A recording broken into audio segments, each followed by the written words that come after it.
বলে দিছে জিন্দান খানায় নিয়ে বন্দি করো, খানা দানা বন্ধ, একটা দানা খাইতেও দিবা না, আর এক ফোঁটা পানিও পান করতে দিবা না।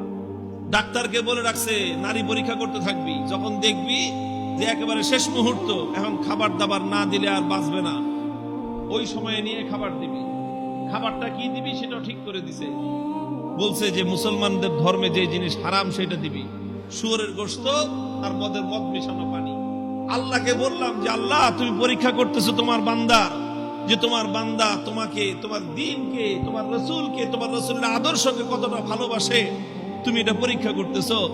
আর এই পরীক্ষা করার জন্য জীবন দিছো মাত্র কয়টা? একটা মাত্র জীবন দিছো।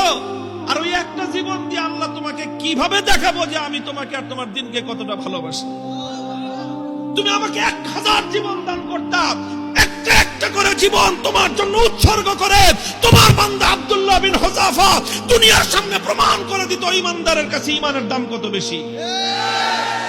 উলামায়ে কেরাম, আহলে হক, হকের ঝান্ডাবাহীরা যদি হকের উপর অটল আর মজবুত থাকে, আল্লাহর পক্ষ থেকে সাহায্য আসে, প্রতিপক্ষ মাথা নত করতে বাধ্য হয়। সাহাবী যুগের ছোট্ট একটা ঘটনার উদ্ধৃতি দিই। হযরতে আব্দুল্লাহ ইবনে হুযাফা রাদিয়াল্লাহু তাআলা আনহু, আল্লাহর নবীর একজন সাহাবী, তিনি এক যুদ্ধে নেতৃত্ব দিচ্ছিলেন একটা ছোট বাহিনী।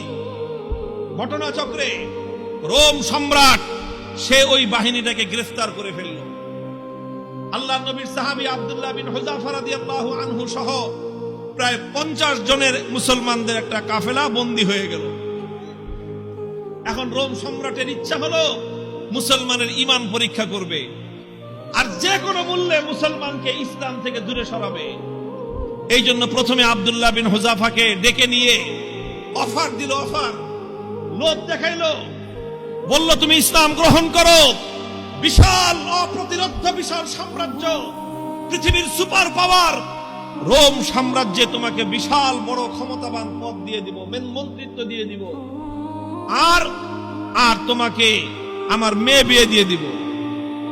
পরবর্তীতে তুমি রাজবংশের নিয়ম অনুযায়ী দেখা যাবে তুমি সম্রাট হয়ে যেতে পারো, বিশাল এলাকার দায়িত্ব তোমাকে এখনই দিয়ে দিব, কিন্তু শর্ত হলো তোমাকে তোমার ধর্ম আদর্শ ছাড়তে হবে।